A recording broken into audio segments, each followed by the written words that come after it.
Como les decía ayer, para mí es un placer estar acá y de nuevo vuelvo a agradecer la invitación en uno de los mejores eventos en los cuales participo. La verdad que hay de este tipo de actividades, sobre todo en América Latina, hay el Keito o la Universidad Francisco Marroquín, pero la verdad que esto es de lo mejor que yo he tenido la oportunidad de participar. Así que, como siempre, es un placer. Y ahora me toca abrir entonces con este tema, que es un tema, la verdad, polémico, y yo diría, no porque lo tenga que presentar yo, pero central. En buena medida creo que la aceptación o el rechazo de las ideas liberales está relacionada con la forma, con la respuesta que le vamos a dar a este tema. Digamos, mucha de nuestra audiencia y sus compañeros y sus jóvenes amigos por allí están esperando, ¿y ustedes qué van a hacer con la pobreza y con la desigualdad? Entonces, la respuesta que demos a esto en buena medida va a abrir la puerta o cerrar la puerta a este tipo de ideas. Este es un tema que a todos nos preocupa y nos ocupa. Y sobre todo nos preocupa, y fíjense, ¿no? Nos preocupa con un cierto grado de interés acerca, o cambia cuando uno ve fotos de este tipo. Si uno busca la palabra pobreza en Google, le salen sobre todo fotos de niños. Y la verdad es que creo que plantea esto un tema, porque en cierta forma nos está preguntando a nosotros, bueno, ¿qué responsabilidad tienen estos niños de la situación en la cual se encuentran? Porque yo puedo pensar y puedo atribuir a gente mayor, adultos, cierto grado de responsabilidad respecto de lo que hayan hecho en su vida. Es decir, habrás tenido ciertas oportunidades en la vida, las aprovechaste o no las aprovechaste. Uno puede emitir un juicio y decirle a alguien, bueno, a ver, ¿qué hiciste con las oportunidades? Sean pocas o sean muchas, pero ¿qué hiciste en tu vida respecto de esto para poder superar una situación de pobreza? Y ahí puede haber una discusión, más o menos. Pero en este caso, cuando uno ve niños, ¿qué le podemos decir? ¿Qué responsabilidad pueden ellos tener respecto a la situación en la cual se encuentran? Entonces esto apela claramente a una preocupación. A cualquiera de nosotros nos podría haber tocado nacer ahí, y por suerte todos ustedes tuvieron la suerte de nacer ahí, digamos, y no acá, ¿no? Entonces eso creo que es lo que nos llama a interesarnos sobre el tema y a querer tener una respuesta. Claro que, como vamos a ver en el transcurso de esta presentación, y lo mencionó Raquel recién en la introducción, el problema con el cual nos encontramos es que el tema de la pobreza viene mezclado con el tema de la distribución de ingresos, siendo, como voy a tratar de presentar en más detalle acá, que no son la misma cosa, son cosas claramente diferentes. Sin embargo, vienen juntas. Y ese tema de que vengan juntas en realidad tiene larga data. Son falacias que vienen desde hace largo tiempo. Una es conocida como el dogma de Montaigne, este escritor francés ahí del siglo XVI. Y el dogma de Montaigne, mire, lo conocemos todos en esas frases muy sencillas acerca de que la riqueza de los ricos está originado en la pobreza de los pobres, ¿no? O al revés, o la pobreza de los pobres se origina en la riqueza, en lo que se llevan los que tienen muchos. Es decir, la economía, los ingresos es una torta fija, que si uno corta un pedazo más grande, los demás les quedan pedazos más pequeños. Inevitablemente. Entonces, que unos sean pobres es porque tienen un pedazo pequeñito y otros se han llevado pedazos cada vez más grandes. Entonces, esto, como ven, es de larga data. Después, por supuesto, la conocida y famosa teoría de la plusvalía de Marx, ¿no es cierto? Si el valor proviene del trabajo, como él argumentaba. Y fíjense que esto es una conclusión, diría hasta lógica, de su propio pensamiento. Si el valor de las cosas proviene del trabajo, ¿de dónde viene la ganancia del capitalista? Bueno, del trabajo. Y por lo tanto, ¿qué es lo que hay que hacer? Esa ganancia del capitalista es la plusvalía que el capitalista extrae del trabajador, y lo que hay que hacer es expropiar a los expropiadores. Hay que hacer la revolución, el socialismo, etcétera, todo lo demás. Toda la teoría del socialismo basada en una teoría del valor que ahora no vamos a ver acá, pero muchos de ustedes ya conocen, que lleva a esa conclusión. Si el valor proviene del trabajo, la ganancia del capitalista es un robo, porque el valor lo generó el trabajo. No vamos a entrar en detalle de esto, pero está claro que esta teoría es un fracaso, cae derrumbada en la segunda mitad del siglo XIX y realmente no explica ni de cerca el valor de las cosas, que tiene carácter subjetivo, etcétera, etcétera. Bueno, y la tercera de estas falacias, hay muchas más, ¿no es cierto?, pero quise señalar algunas nada más que como ejemplo, es de un liberal clásico, que es John Stuart Mill. Y John Stuart Mill, en su famoso texto de política económica, plantea que, bueno, que en toda sociedad hay como dos procesos que son separados. Uno es el de la producción y el otro es el de la distribución. Y que una vez que la sociedad ha producido, ahora puede discutir cómo se va a distribuir. Como si fueran dos procesos distintos y que no tuvieran conexión entre sí. Como si pudiéramos decir que hoy, bueno, produjimos algo y ahora nos vamos a sentar a ver cómo lo repartimos. Pero claro, está claro que en la vida y desde ya en la economía y en la producción, estas dos cosas no están separadas, están claramente unas vinculadas a las otras. Uno produce en pos o en espera de una determinada distribución. Entonces no podemos decir que alterando esa distribución no va a haber un impacto en la producción. Déjenme ponerles a ustedes un ejemplo. Miren, acá va a haber cantidad de pronto de ejemplos estúpidos. No es porque yo los subestime a ustedes, sino porque uno después de dar clases con alumnos de grado va a veces desarrollando ejemplos que sean lo más simple posible, pero a veces, claro, son medio ridículos. Pero supongamos que yo voy el primer mes de trabajo. Me dicen, bueno, mire, usted, muy bueno, sí, empezó a trabajar acá el primer mes, ahora tiene que pasar por ahí por la ventana A cobrar su cheque. Bueno, perfecto. Y voy a la ventana A y me dicen, bueno, y ahora pase por la ventana B y entréguelo. ¿Y cómo? Sí. Bueno, después vamos a ver cuánto le toca porque vamos a discutir cómo redistribuimos con todos los demás, así que, no sé, después le avisaremos cuánto le va a tocar de ese cheque. ¿En serio? Bueno, sabe que entonces que si yo voy a venir a trabajar el mes que viene, primero quiero saber eso. Porque a lo mejor ustedes dicen que me toca 1 o 1% de eso y yo, ¿sabe qué? No vengo. Entonces está claro que la forma en la cual se va a distribuir va a impactar en la forma en la cual yo voy a producir. Yo vengo a trabajar acá porque entiendo que tenemos un contrato y que me voy a llevar a una determinada suma, no algo que se va a determinar después en una discusión acerca de la distribución, ¿sabe? Así que primero dígame eso y después yo vengo a trabajar o no vengo a trabajar.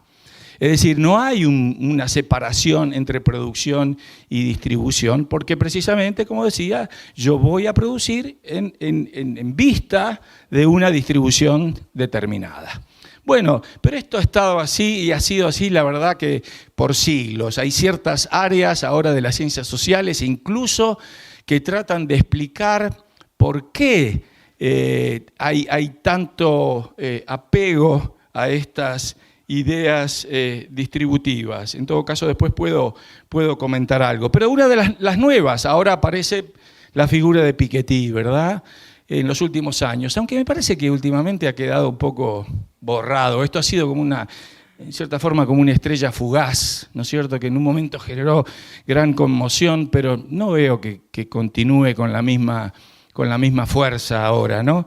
Pero ustedes saben, Piketty ha presentado estas ideas y ha generado mucha polémica, han sido muy discutidas, sobre todo por autores que muchos conocemos o cercanos a nuestras propias ideas. Las críticas son muchas, yo menciono algunas aquí. Piketty habla de una tasa de retorno, digamos, que es más alta que la tasa de crecimiento de la economía, por lo tanto la ganancia del capital va siendo cada vez mayor, y si le ha cuestionado a él, por lo tanto las desigualdades cada vez son más amplias, han estado creciendo en los últimos años. Todo esto lo voy a presentar aquí, datos y gráficos al respecto también.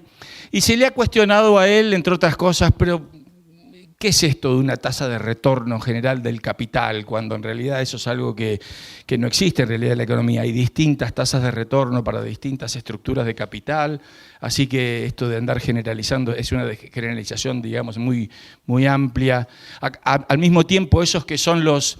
en la economía de mercado es cierto que siempre va a haber alguien allá arriba en la cúpula, digamos, de los ingresos, pero tal vez lo que tendríamos que preguntarnos es, ¿son siempre los mismos estos que están ahí?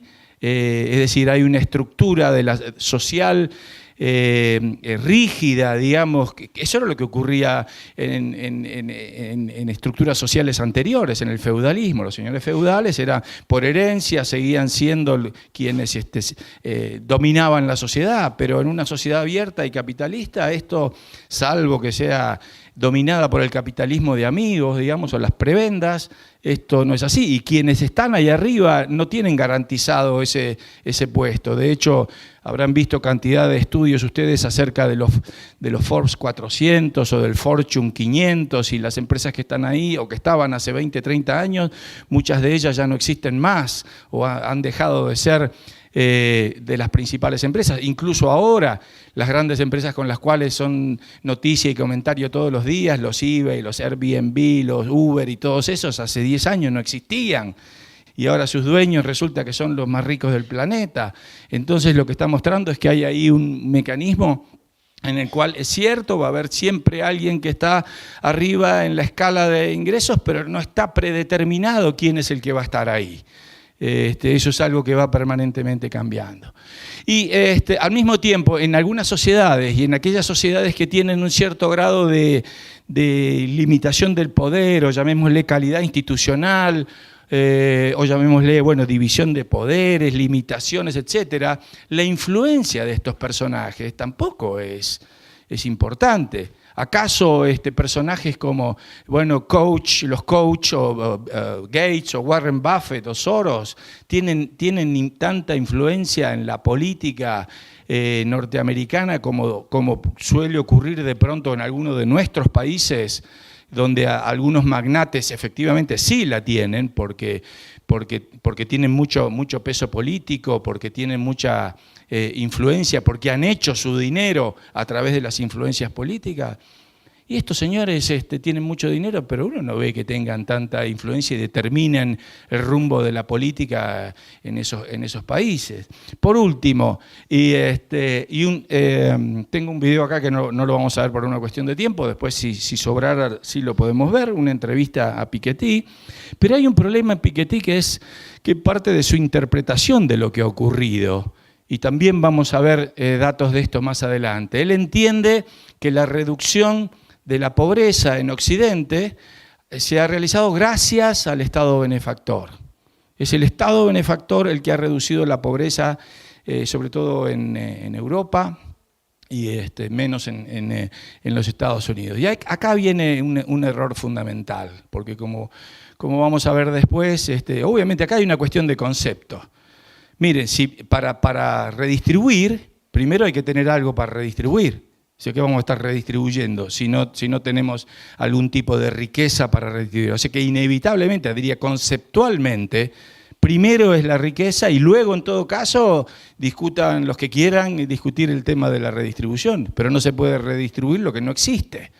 Así que incluso en esos países que Piketty menciona que la pobreza ha caído por la redistribución, primero lo que hubo es un profundo proceso de generación de riqueza. Y es lo que está ocurriendo ahora también en aquellos países donde la pobreza cae. No está cayendo por la redistribución de ingresos, está cayendo por la generación de riqueza, el aumento de la producción, la inversión, etcétera, etcétera. Y una apertura hacia los procesos de mercado.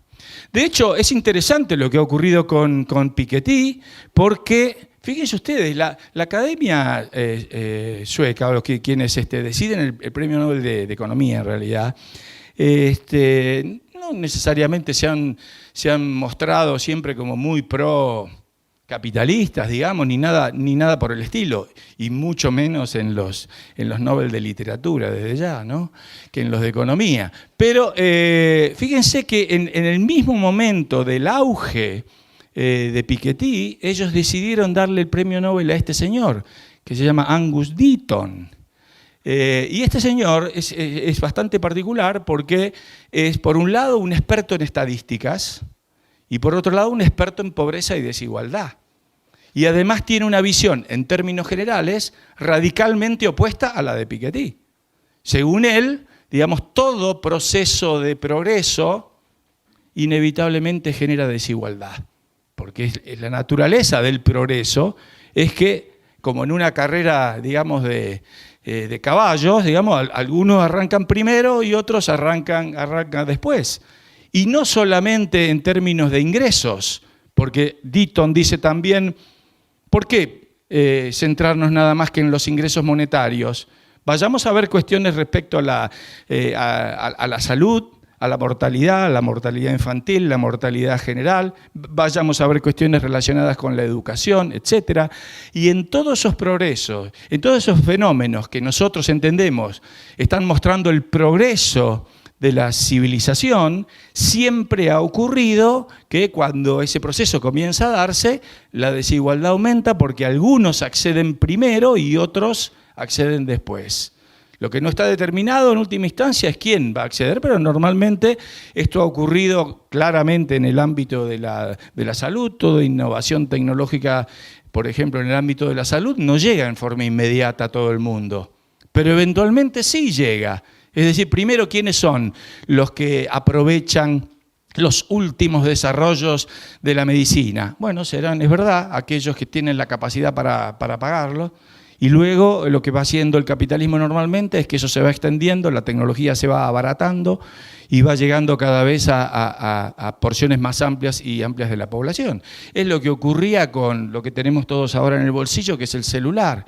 Cuando aparecieron los primeros celulares, que muchos de ustedes ni los vivieron, era un ladrillo de este tamaño que pesaba 2 kilos y valía $2.500. ¿Y quién lo tenían? Y lo tenían los ejecutivos, los ricos, etcétera, los que lo podían tener. Bueno, ahora lo tenemos todos, no valen nada, son 100 o 1000 veces superiores a esos primeros teléfonos, pero al principio hubo un claro proceso de desigualdad. Había algunos que tenían esos pocos teléfonos celulares y el resto no lo teníamos. Y sin embargo después todos fuimos llegando a esa situación. Tiene varios, pero el libro de Deaton, que se llama El Gran Escape, es precisamente eso. El Gran Escape, él hace una referencia a una película en la cual hay algunos presos de un campo de concentración que primero algunos escapan y después van a poder salir los demás, ¿no? Y ese es el fenómeno que se va dando en este proceso social.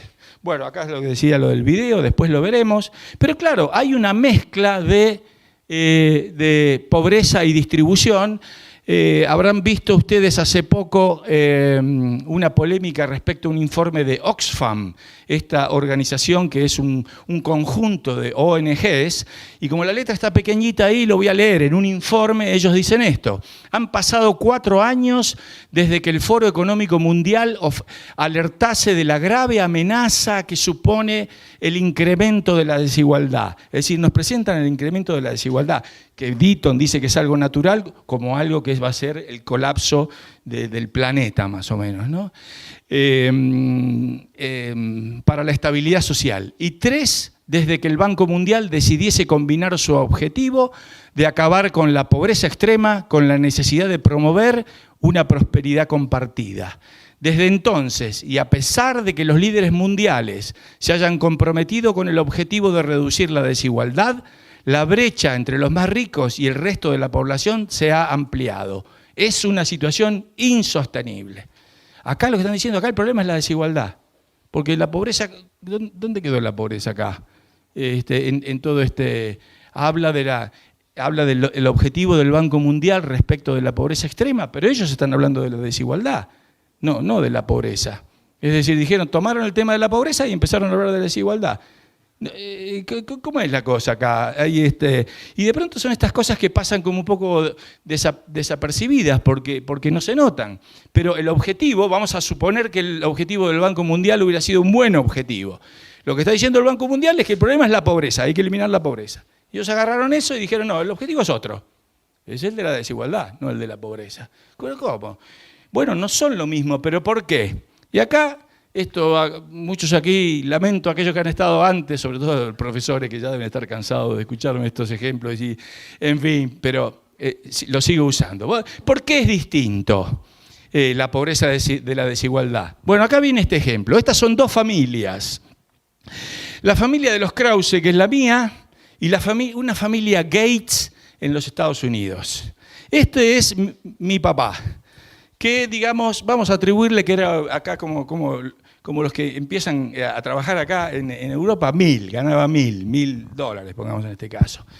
Pero claro, el señor Gates ganaba 2.000, el doble. Vivía en los Estados Unidos, ganaba el doble que mi papá. Muy bien. Ahora vienen los juniors, es decir, vengo yo y viene Gates Jr., es decir, Bill. Entonces, claro, yo estoy acá y Bill...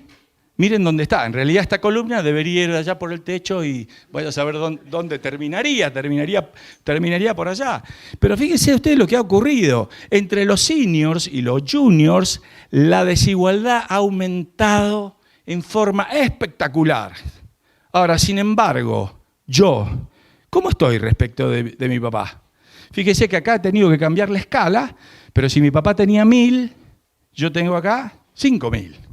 Ya me he dado 5 veces los ingresos respecto de mi papá. Estoy mucho mejor, tengo muchísimas mejores cosas, pero es verdad, la desigualdad respecto de Bill ha aumentado terriblemente. Y en buena medida yo he mejorado mi ingreso gracias a Bill, porque ahora puedo hacer uso, es más, a veces hasta se lo copiamos al pobre Bill, ni siquiera le pagamos algunas cosas, y así todo él ha contribuido, digamos, para que nosotros aumentemos nuestra productividad y nuestros ingresos. O sea, ha aumentado la desigualdad, pero la pobreza es otra cosa. Yo he mejorado mi situación. De hecho, esto es lo que ha ocurrido entonces entre mi papá y yo, si lo ponemos en un mismo cuadro. Entonces, ¿qué es realmente lo importante? Bueno, esto es lo mismo que uno podría hacer. Como dice con los Krause, uno puede decir, esto es lo que era China. Esto era China en los años 80.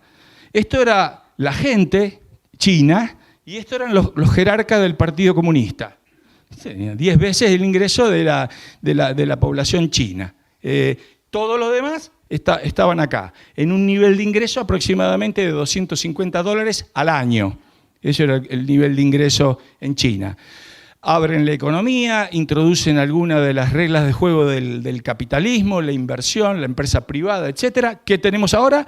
Tenemos al señor de Alibaba, bueno, que de nuevo debería ser la columna por allá arriba, y tenemos al resto de la gente aquí. Pero ¿qué ha pasado con el resto de la gente? Y esto es real, ha pasado su ingreso promedio de $250 al año a 7.000.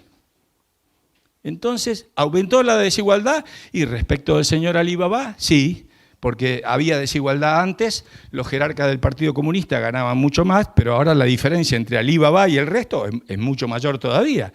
Pero el asunto es, ¿qué nos preocupa a nosotros? Por lo menos a mí personalmente, a mí me preocupa esto. A mí me preocupa ver qué es lo que está pasando con los que están abajo y hacia dónde van. ¿Van subiendo esta escalera y tienen oportunidades de subir o no tienen oportunidades de subir? Eso me parece determinante, al margen de cómo sea estrictamente cuánto se lleva uno de una torta que en realidad va creciendo en lugar de mantenerse fija. Ahora bien, en última instancia, lo que hay detrás de toda esta discusión respecto de la distribución no es estrictamente un problema económico, no es un tema de economía, es un problema de filosofía moral. Digamos, y lo que está en discusión acá, en última instancia, son teorías acerca de la justicia distributiva. ¿Cuál debería ser la distribución de los ingresos en una sociedad?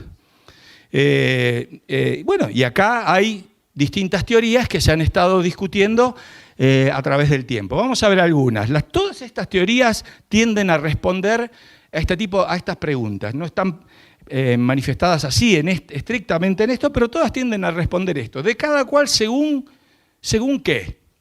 Digamos, qué es lo que cada uno aportaría, digamos, a la sociedad. Y a cada cual según qué. Digamos, qué es lo que recibiría por el aporte entonces que cada uno hace a la sociedad. Entonces vamos a tener distintas teorías, de cada cual según su capacidad, a cada cual según su necesidad, por ejemplo. Esas eran las teorías de lo que iba a ocurrir, por ejemplo, cuando se alcanzara el comunismo. Pero teorías que en última instancia ese tipo de distribuciones significarían el colapso de la sociedad, ¿no es cierto? Si cada cual viviéramos en una sociedad en la cual cada cual aporta según su capacidad y cada cual recibe según su necesidad, les puedo asegurar que las necesidades serían enormes y las capacidades serían bajísimas, ¿no? Yo diría, miren, la verdad que yo, salvo dar una conferencia una vez por mes, no tengo mucha más capacidad que eso. Ahora que tengo necesidad de unas vacaciones en la Costa Azul, definitivamente tengo necesidades de eso y muchas otras más. Así que espero que la sociedad llene ese tipo de necesidades que yo tenga. Es decir, no genera ningún tipo de incentivo que promueva la productividad, el aumento de la riqueza, etcétera, sino que genera incentivos para redistribuir lo poco que hay, que era lo que ocurría eventualmente en este tipo de sociedades, ¿no? Pero cada teoría, digamos que debe o busca dar respuesta a estas preguntas, ¿no? El socialismo era eso, y los resultados básicamente eran así, ¿no es cierto? Ellos pretenden pagarnos y nosotros pretendemos trabajar. Esa es la consecuencia de cada cual según su capacidad y a cada cual según su necesidad. Ellos pretenden pagarnos, nosotros pretendemos trabajar. Es decir, todos nos sumimos en la pobreza. O esta frase de Churchill: la virtud del comunismo es el reparto igualitario de su miseria y el vicio del capitalismo es el desigual reparto de sus bondades. Entonces, pero al mismo tiempo, ¿cuál sería? Esta es la redistribución, habrán visto esta foto, este es el resultado de la redistribución total. Esta es la península de Corea, que por una circunstancia histórica aparece dividida entre un marco institucional en el sur y otro marco institucional en el norte. Los resultados se pueden ver acá. Esta es la casa del señor Kim, ahí, el único que tiene luz, ahí básicamente. Y bueno, eso es el resultado de la redistribución total, ¿no? Ahora bien, ¿cuál es? ¿Quiere decir que nosotros estamos en contra de la redistribución de ingresos? Bueno, hasta ahí no más. Porque ¿estamos de acuerdo con la actual distribución del ingreso? Bueno, no. ¿Por qué? Porque hay mucha distribución del ingreso que es el resultado de decisiones políticas, de las prebendas, de los privilegios, del lobby, de la influencia de ciertos sectores, y está claro que no estamos de acuerdo con eso. ¿Estaríamos de acuerdo en redistribuir? No de la forma en la cual los políticos los plantean, que es utilizar el aparato del Estado para redistribuir, pero estamos a favor de una distribución que podríamos llamar, o que los clásicos llamaban, una distribución natural. Aquella que es el resultado de nuestras propias decisiones, aquella distribución que se produce en el mercado. Cada vez que compramos o dejamos de comprar, estamos estableciendo una distribución del ingreso. Le estamos diciendo, por ejemplo, ayer el señor del bar al que fueron ustedes. Ese señor, ustedes decidieron ayer no solamente tomarse la mitad de lo que había ahí en el local, digamos, sino además decidieron a ese señor premiarlo con una cierta distribución del ingreso. Y otros, yo venía muy cansado y me fui a dormir, yo no lo premié nada, digamos. Entonces, voy a ver si me puedo recomponer después, pero básicamente estuvieron decidiendo cómo era la distribución del ingreso del señor del bar y de los otros bares a los cuales ustedes no fueron. Entonces, esa es una distribución natural, pero la verdad es que en la sociedad de hoy hay muchas distribuciones que no tienen que ver con esto. Hay privilegios, hay subsidios, hay programas gubernamentales que toman de acá para poner allá, y eso hace que tal cual como está ahora la distribución, no necesariamente es la distribución que pretendíamos que hubiera. Para nosotros, ¿debería haber una redistribución? Sí, efectivamente. De los que no producen a los que producen. Esa es la redistribución que tendría que haber, que sería más bien el resultado no de ningún programa gubernamental, sino por el contrario, de dejar que la gente naturalmente premie en su distribución a quienes realmente lo benefician. Ahora bien, ¿cuál sería entonces nuestro principio de distribución? Y acá aparece este señor, que se llama Robert Nozick, quien era profesor de filosofía de Harvard. Alguno lo conocerá porque tiene un libro muy conocido que se llama Anarquía, Estado y Utopía, muy citado en nuestros intensos debates sobre el minarquismo y el anarcocapital. Qué bueno, ¿no? Pero dejémoslo por el momento de ese tema, saquémoslo un poco de ese tema. Y él plantea una definición, creo yo, interesante respecto de cuál sería el principio, llamémosle, del capitalismo en cuanto a la distribución del ingreso. Él dice, el principio sería así: de cada uno según su elección. Es decir, cada uno elige qué es lo que va a ofrecer a los demás y cuánto va a ofrecer a los demás. Es decir, cada uno tiene con más oportunidades o menos oportunidades de acuerdo a la sociedad en la que viva, eso es cierto, pero uno tiene esa capacidad de decidir qué es lo que va a ofrecer a los demás, qué es lo que va a producir. Y luego, cuánto va a recibir depende de lo que decidan los demás.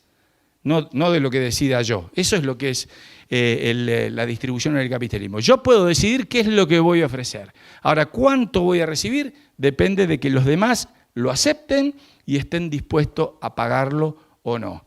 Si yo hubiera decidido en esta sociedad, yo personalmente, ofrecer cuadros pintados, le puedo asegurar que la respuesta que hubiera tenido del otro lado sería prácticamente cero.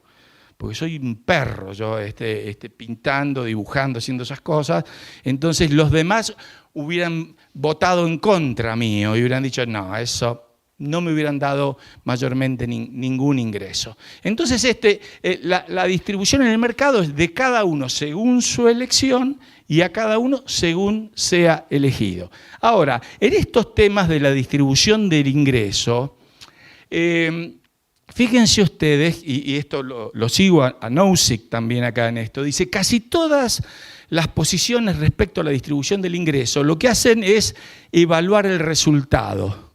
Entonces dicen, bueno, a ver, ¿qué es mejor? Por ejemplo, todos lo mismo, o que 10 tuvieran, o 8 tuvieran tanto y 2 tuvieran otro poco, o que dividiéramos 5 se llevan una parte y 5 se llevan otra parte. Es decir, todas las teorías y las posiciones políticas respecto a la distribución están viendo el resultado.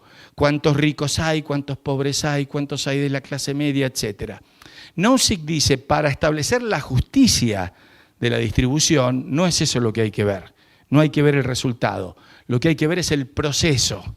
Es decir, si el proceso por el cual se distribuyeron los ingresos es justo y no se violaron derechos de nadie, entonces el resultado va a ser justo, aunque no sea igual.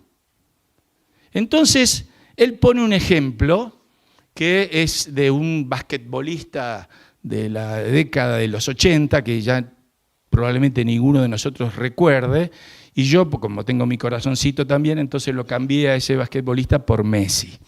Entonces vamos a poner el mismo ejemplo. Supongamos que estamos en una sociedad absolutamente igualitaria, todos tenemos el mismo ingreso. Y de pronto aparece uno que es este señor, ¿no? Y nosotros lo vemos ahí con la pelota y decimos, me parece que es diferente. Tiene algo que los demás no tienen y yo lo quiero para mi equipo. Y bueno, decir que todos, Leo, vení a jugar acá, vení con nosotros, etcétera. Aparece unos señores, llamémosle Barça que dice, bueno, nosotros queremos que juegue para nosotros. Y digamos que entonces aparece el padre de Messi, suponiendo que no tiene problemas fiscales, digamos, aparece el padre de Messi y dice, le propone al Barça, dice, mire, yo le propongo este arreglo, yo no quiero cambiar nada. Ahora, digamos, en cada partido del Barça van 40.000 personas, ¿verdad? A la cancha, bueno, 40.000 más o menos, muy bien. Yo quiero lo siguiente, yo creo que si juega mi hijo van a ir más. Entonces lo único que propongo es que de aquellos más, es decir, de aquellos nuevos, por arriba de los 40.000, la mitad sea para el Barça y la mitad sea para Leo. ¿Ok? Es más, que todos ellos, llamémosle así, los no socios del Barça que ahora vayan, cuando vayan a comprar la entrada tengan que poner en una urna la mitad que va para el Barça y la otra mitad que va para Leo. ¿Está de acuerdo usted con eso? Y el Barça dice, y sí, yo estoy de acuerdo, no me está reduciendo ningún tipo de ingresos, adelante, si funciona esto, vamos. Entonces empiezan así. Y lo que ocurre, ustedes saben, que ganan la Liga, la Religa, la Copa, la Recontracopa y qué sé yo, y entonces la gente va y mete ahí el dinero de sus entradas. A fin de año, ¿qué es lo que ocurrió? En esta sociedad donde todos éramos iguales, ahora hay uno que tiene muchísimo más dinero y todos los demás seguimos igual. Ahora la pregunta de Nausic ¿es eso injusto? Si nosotros le dimos el dinero, fue voluntariamente que fuimos y lo pusimos ahí. Ahora el resultado es desigual, pero el proceso violó derechos de alguien. Alguien fue obligado a hacer eso, a alguien se le tomó el dinero a la fuerza. Nada de eso ocurrió. Nosotros voluntariamente votamos por él y dijimos, ahí está, Leo, tomá, llévatela, es tuya. Bueno, el resultado es desigual, pero el proceso no es injusto. Entonces, cuando vamos a discutir acerca de la distribución del ingreso, lo que tenemos que ver es el proceso por el cual ese resultado se obtuvo y no estrictamente si va a ser más o menos igual, porque en buena medida, adelanto, va a ser desigual, ¿no? Entonces el tema no es tanto una justificación acerca de cuántos ingresos tenga, sino acerca de cómo los consiguió. Bueno, muy bien. Ahora, fíjense ustedes que además se nos presenta en este tema de la discusión moral sobre esto, argumentos acerca de la necesidad y de la importancia de redistribuir y que además eso tiene una connotación moral superior. Bueno, yo dudo de esto realmente. No creo que tengan y que puedan hablarnos, aquellos que proponen la redistribución de ingresos, parecen hablarnos desde una posición moral superior, ¿no es cierto? Como diciendo, miren, ustedes que son los desgraciados que no quieren ayudar a los demás, yo creo y discuto que ellos tengan algún tipo de soporte moral para su posición. Y de hecho, déjenme de nuevo otro de estos ejemplos. Supongamos que yo me muero. Muy bien, me muero, llego ahí a la puerta del cielo, está San Pedro. Y San Pedro dice, bueno, a ver, la lista, Krause, sí, acá, ok, acá está. Dígame, señor Krause, antes de entrar acá, le voy a hacer algunas preguntas. Bueno, sí, claro. Dígame, señor Krause, entre todas las preguntas cae esta. ¿Usted qué hizo por los demás? Yo empiezo a transpirar y se me ocurre decir, bueno, lo que pasa es que me invitaban a estos seminarios y yo tenía que andar de un lado para el otro, en fin, y no se me ocurre qué decir y le digo, bueno, pero, en fin, a mí yo pagué impuestos y con los impuestos se hicieron vivienda pública y planes sociales. No, señor, para entrar acá, eso se lo sacaron a la fuerza. Para entrar acá lo que vale es su tiempo, su dinero, su esfuerzo. Mire, por favor, vaya ahí al purgatorio, no sé qué vamos a hacer con usted, quédese ahí por un momento mientras decidimos si lo dejamos entrar o no lo dejamos entrar. Bueno, ok, muy bien. Ahora detrás mío se muere el secretario de ayuda social del gobierno. Y él llega a la misma instancia. Señor, aparece acá su nombre, muy bien, le hacen la misma pregunta. ¿Usted qué hizo por los demás? Y a él la respuesta le sale mucho más fácil todavía que a mí. Le dice, no, pero yo hice cantidad de planes sociales y viviendas que... Pare. Eso lo hizo con el dinero de los demás, con el dinero que le sacaron coactivamente a los demás. Acá lo que vale es su tiempo, su dinero y su esfuerzo. Así que, por favor, vaya ahí que hay otro esperando y vamos a ver qué hacemos con los dos. Es decir, que el punto es que desde el punto de vista ético, ninguno de los dos entra al cielo, o sea que ninguno de los dos tiene una justificación moral para lo que está realmente ocurriendo. No me la da esto, lo que me la da es la responsabilidad. Por esa razón, si no es lo mismo, esto va generando un cierto grado también de irresponsabilidad social. Es como vamos caminando por la calle y se cae una señora mayor y en vez de ayudar a la señora mayor empezamos a gritar, ¿pero qué hace acá el gobierno que no viene a ayudar a la señora? No, ¿qué haces vos respecto a la señora? Eso es lo que realmente vale. Porque si no, este tema de la redistribución es muy fácil. Este tema de la redistribución es cuando vos estás en el metro y viene el cieguito pidiendo dinero y vos le metés la mano en el bolsillo de al lado y le das al cieguito. Está muy bien lo que hiciste, le diste al cieguito, ayudaste, pero le metiste la mano al de al lado, ¿no es cierto? Así cualquiera hace. A veces me da ganas, no recuerdo ahora si lo he hecho, no hace tiempo por lo menos, en esos programas de televisión en que uno es llamado a debatir de este tipo de cosas, a veces me da ganas cuando empiezan a argumentar a favor de esto, simplemente sacar la billetera y decir, a ver, pongamos, hay que hacer algo por los demás, a ver cuánto estás dispuesto a poner. Empecemos por acá, no empezar a hablar de qué es lo que vamos a hacer con el dinero de los demás. Así cualquiera hace beneficencia. Bueno, en fin,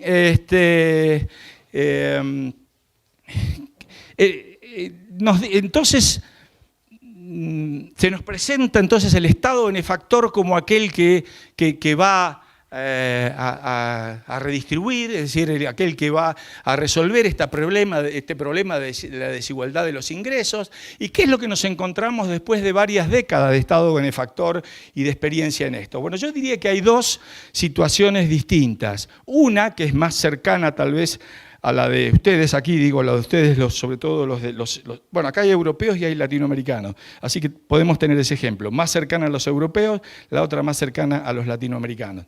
La más cercana a los europeos es un Estado benefactor con instituciones, es decir que dentro de todo hay un cierto grado de control y limitaciones al poder y limitaciones a los abusos al menos. ¿Qué es lo que nos encontramos con las instituciones? Bueno, que todos los programas del Estado benefactor debilitan los incentivos a producir, inevitablemente. Esto es una cuestión de lógica nada más. Si le garantizas a la gente un ingreso, digámosle, de 1.000 euros al mes, ¿qué pretendes que trabaje? Nadie va a querer trabajar a menos que consiga un trabajo que sea, no sé, de 1.500 euros al mes. Porque si me das 1.000 para quedarme en mi casa, solamente salgo de mi casa por una diferencia, ni siquiera por 1.000, tiene que ser algo más. Entonces, claramente debilita esto, genera estos problemas de inmigración, de xenofobia que estamos viendo por toda Europa. En parte también están basados en esto, en una idea de que el inmigrante viene a aprovecharse del Estado benefactor. Genera en algunos casos hasta la ruptura de las familias. Hay un programa que fue mucho tiempo investigado en los Estados Unidos, se llama Aid for Families with Dependent Children, que era un programa para mujeres solteras, para mujeres solas, no solteras que tuvieran hijos, y lo que mostró la investigación era, este programa estaba dirigido a ayudar a estas mujeres, y terminaron descubriendo que en realidad fomentaban que los padres las dejaran, porque hasta decían, si te dejo te van a dar dinero, si me quedo no te lo dan. O se iban sin ningún tipo de remordimiento y la dejaban con los hijos ahí abandonada, porque de todas formas el Estado se va a ocupar de vos y te va a dar un programa social. Entonces terminaba alentando la ruptura de las familias. Y luego se rompe, el Estado benefactor rompe el contrato familiar. El Estado benefactor no existía, digamos, en 150 años atrás. ¿Y qué hubo de ahí para atrás? ¿Qué había? ¿Qué hacíamos antes de que existiera el Estado ocupándose de estas cosas? Algunas las vamos a ver, pero básicamente lo que había era un contrato familiar. Los padres se ocupaban de los hijos cuando los hijos no pueden sostenerse por sí mismos. Y luego los hijos se ocupaban de los padres cuando los padres no pueden sostenerse por sí mismos.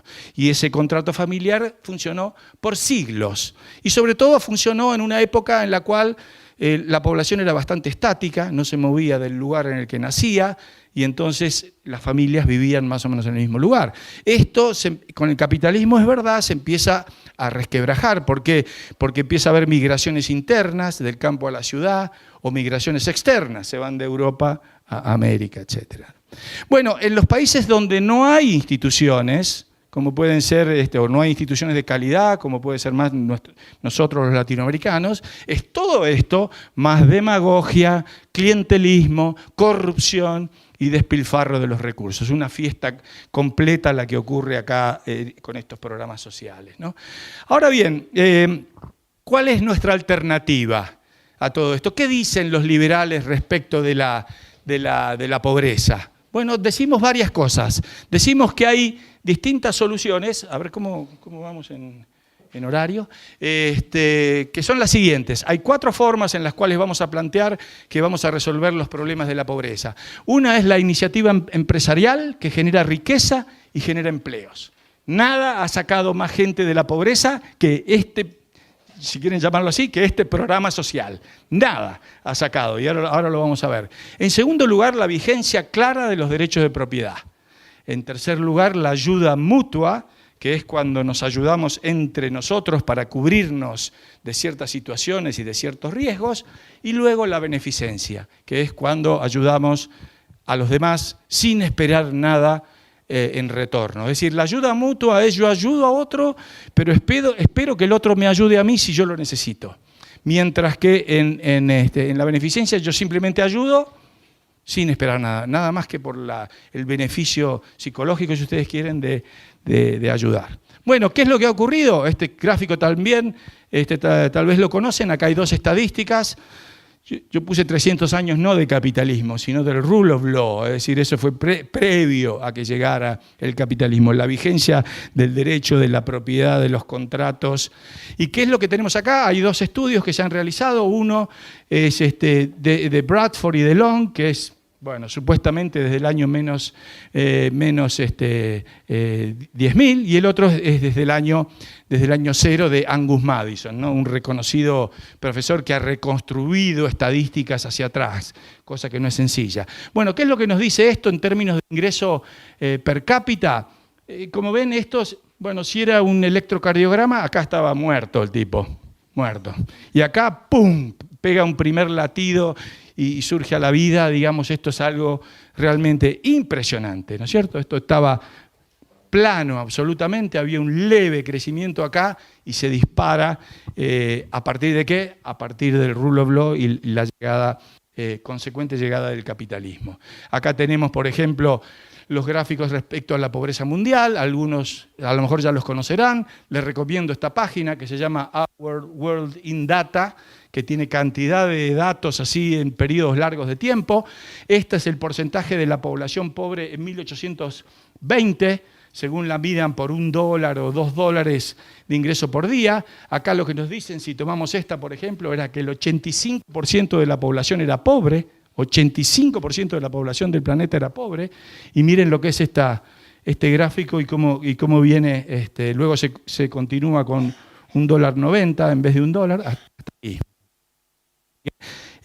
La pobreza está cayendo, pero dramáticamente en todo el planeta, y nosotros estamos viviendo esto y tenemos que alegrarnos por eso en vez de estas frases de la Oxfam que dice que estamos yendo a una situación terrible y de colapso de la sociedad. Esto es lo que está ocurriendo. Más o menos en datos esto sería así, que el ingreso per cápita de la población era equivalente a lo que hoy podríamos decir $100 al año, y eso se mantuvo así hasta, digamos, Grecia, donde tal vez haya subido a 150 y se habrá mantenido así hasta la salida de la Edad Media, llegando a 200 para el comienzo de la Revolución Industrial, y después de esto, ahora 7.000, ¿no? En el 2000 6.600, pero ahora 7.000 en promedio. Ahora, fíjense la magnitud de la riqueza que se ha creado, porque la riqueza total es esto por esto. Esto es per cápita por la cantidad de personas. Si uno multiplica esto por esto, el volumen de riqueza generado es absolutamente extraordinario, ¿no? Bueno, al mismo tiempo dice, bueno, está bien, eso es porcentualmente, pero la cantidad de gente pobre sigue creciendo, ¿no? No sigue creciendo. La cantidad total, ahora no porcentual, de gente pobre también cae. Esto es 1820-2015. Esta es la cantidad de gente que no está en extrema pobreza y esta es la gente que está en extrema pobreza. O sea, el número total también cae. Luego, esto es pobreza en números totales, acá depende de las regiones, es más o menos el mismo dato, depende, a veces hay distintas fuentes de datos, estas son estimaciones respecto de lo que puede pasar en el futuro, y como ven ustedes, la línea sigue para abajo. Es bastante probable de que muchos de ustedes tengan la oportunidad, no digo que vaya a ocurrir, de que la pobreza deje de existir en términos de esa medición, al menos en algunas décadas. Yo no llegaré, pero ustedes probablemente que lo puedan ver. Ahora, al mismo tiempo, bueno, si esto viene ocurriendo así, ¿no? Esto viene ocurriendo así, y este mismo sitio pone una encuesta. Hemos visto todos los datos. Le preguntan a la gente, dígame, ¿cómo viene la pobreza en el mundo? ¿Qué es lo que está ocurriendo con la pobreza en el mundo? Fíjense lo que la gente responde. 55% dice que ha aumentado la pobreza en el mundo. 33% dice que es más o menos lo mismo. Y solamente un 12% dice que se ha reducido. ¿Qué está pasando? ¿Qué le está pasando a la gente? O porque ahí, digamos, es como las ideas de Oxfam, ¿no? Todo está peor, todo va horrible, cuando en realidad lo que estoy viendo es que no es así, pero sin embargo la gente cree que ha avanzado la pobreza en el mundo.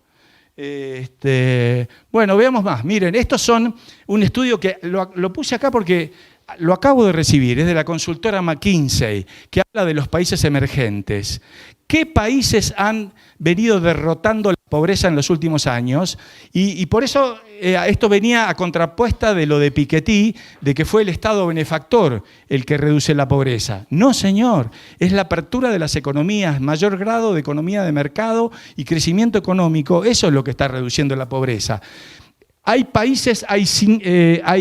¿Qué países crecieron en un promedio mayor al 3,5% anual en los 50 años que van desde el 65 al 2015? 50 años a más de 3,5% anual. China, Hong Kong, Indonesia, Malasia, Singapur, Sur y Tailandia. 50 años a más del 3,5%. Eso es una cosa fenomenal, ¿sabe la cantidad? Y es donde se ha reducido la pobreza. Es donde empieza a haber ahora una clase media que antes no existía. Países que en los últimos 20 años crecieron más del 5% anual. Azerbaiyán, Bielorrusia, Camboya, Etiopía, India, Kazajstán, Laos, Myanmar, Turkmenistán, Uzbekistán y Vietnam.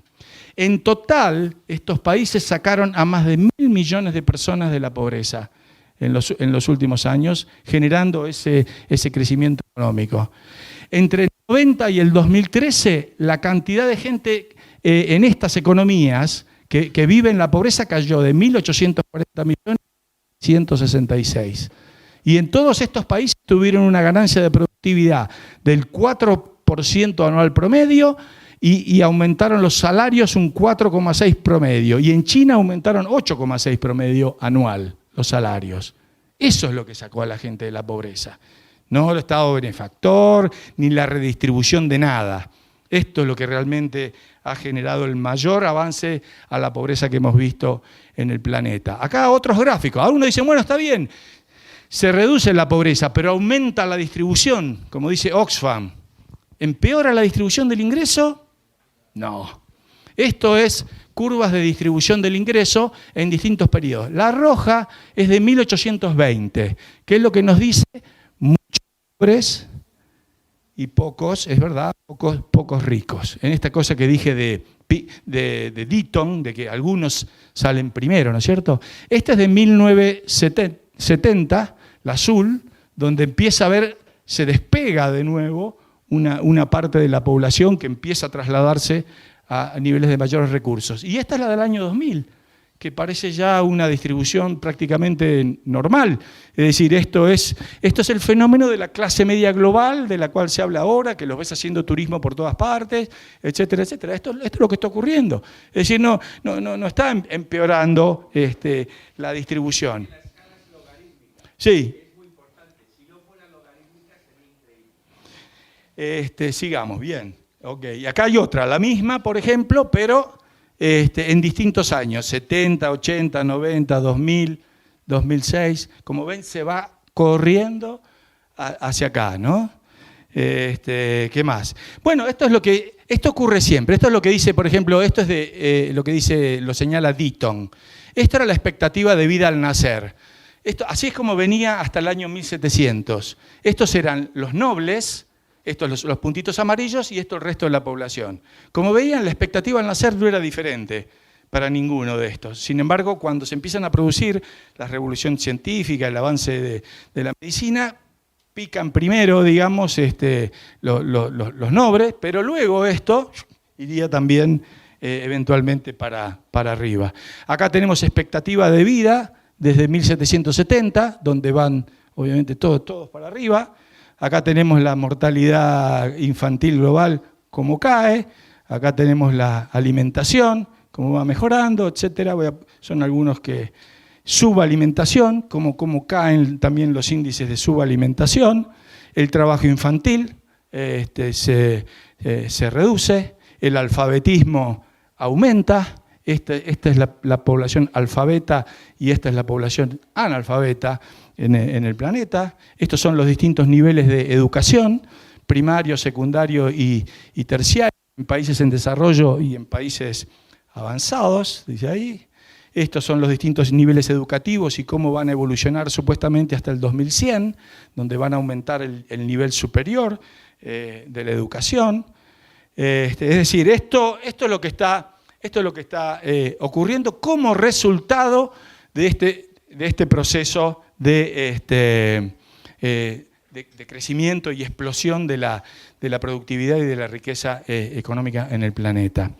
Este es el primero, entonces, emprendimientos y creación de riqueza que saca a la gente de la pobreza. Ahora, respecto a los emprendimientos, no vamos a ver todo lo que tengo acá porque no voy a tener tiempo, pero ¿acaso se está favoreciendo este camino? Digamos, todos aquellos que se preocupan por la pobreza, ¿están abriendo las puertas para que la gente pueda salir de la pobreza? Bueno, ustedes saben que hay un índice que tal vez lo conocen que se llama Haciendo Negocios del Banco Mundial, que mide cuáles son las trabas o las facilidades para hacer negocios en todo el planeta. Una de las cosas que mide es las facilidades para habilitar, para tener legalmente establecido un negocio en distintos países. Bueno, miren cuál es el resultado. En Nueva Zelanda hace falta hacer un trámite que se hace en medio día. En Chile, 7 trámites en 5 días y medio. En Panamá, 5 trámites en 6 días. En Uruguay, 5 trámites en 6 días y medio. En Haití, 12 trámites, 97 días hábiles. ¿Dónde está la pobreza? ¿Acá o acá? Bueno, entonces, antes de hablar de tantos programas sociales y todo eso, ¿por qué no empezamos a permitir a la gente que mínimamente pueda salir ella por sus propios medios de esa situación de pobreza? Después, obviamente, terminan todos en la economía informal, que es una economía, por supuesto, que elude todo ese tipo de controles, pero al mismo tiempo limita las capacidades de poder progresar. Por ejemplo, no sé si ustedes conocen el Hard Rock Café, ¿sí? Todos conocen el Hard Rock Café. ¿De quién es el Hard Rock Café? ¿Saben? Es de la tribu de los seminoles. Ahí en el estado de Florida, los seminoles, esa tribu indígena, ahí están festejando cuando se compraron el Hard Rock Café. Es decir, esta es la forma en la cual la gente, y esto, o llamémosle en nuestros países los pueblos originarios, por los cuales ahora toda la izquierda se rasga las vestiduras, acá tenés a los pueblos originarios siendo millonarios y saliendo de la pobreza a través de la iniciativa y del emprendimiento empresarial. No a través de planes sociales y de ayuda del Estado. Esa empresarialidad se da en muchos de nuestros países, a través de iniciativas para la educación. James Tooley, por ejemplo, ha estudiado cómo son las escuelas privadas en los lugares más pobres del planeta. Ahí pongo otros ejemplos, la India, donde la salud es en buena parte privada también. La generación de empleos es algo fundamental, sin embargo, en muchos de nuestros países la generación de empleos está trabada por una legislación laboral que es horrenda, que hace tremendamente costoso contratar a la gente y por lo tanto los deja muchas veces afuera del mercado laboral. Los sindicatos han cumplido en eso también. En muchos de los países pobres el problema que se presenta es la falta de definición de los derechos de propiedad. Este es el tema conocido por todos a través de las investigaciones de Hernando de Soto, por ejemplo. Aquí lo que ocurre es que todo el capital que tienen los pobres en el planeta, que es básicamente su vivienda, no está registrado, no existe legalmente, no pueden incorporarse entonces al circuito del mercado y quedan afuera con el único capital básicamente que poseen, y entonces terminás encontrando todo este tipo de barrios así que encontramos en América Latina. Luego, la otra alternativa es la alternativa del socorro mutuo. Esto es algo fenomenal, yo creo que seguramente lo hubo aquí en España, habría que estudiarlo y lo llevaron de aquí para allá también cuando iban los inmigrantes. El inmigrante llegaba a nuestros países en América y como se había roto ese contrato familiar, lo que hacían era juntarse entre ellos y creaban estas sociedades de socorro mutuo que eran básicamente como un mecanismo de seguros en el cual aportaban ellos una cuota para cuando alguno necesitaba algo. Sí, y estas sociedades de socorros mutuos lamentablemente después fueron absorbidas o desplazadas, digamos, por el Estado benefactor. Se nos dice que el Estado benefactor vino a llenar un vacío, y no vino a llenar un vacío, vino a reemplazar algo que ya existía. Había de esto, y era notable. En la Ciudad de Buenos Aires había más de 1000 de estas sociedades de socorros mutuos, todavía una, no sé, había una, el Centro Gallego, ya que está allá el profesor, salud, había varias de los gallegos allá, había que asturianos, que cada uno tenía su propia sociedad de socorro mutuo, los italianos también, y se ayudaban de esa forma. Y por último, la filantropía o la beneficencia, que es esa voluntad de dar, y en la cual también hay notables ejemplos. Ahora hay menos de lo que podría haber porque lamentablemente las políticas impositivas también se llevan buena parte del ahorro de la gente y del dinero que tendrían disponible como para poder ayudar a este tipo de iniciativas, pero la verdad es que las hay y son muy, muy destacables. Bueno, en fin, todo esto hace a un conjunto de cosas que para tratar el tema de la pobreza a través de las instituciones del mercado.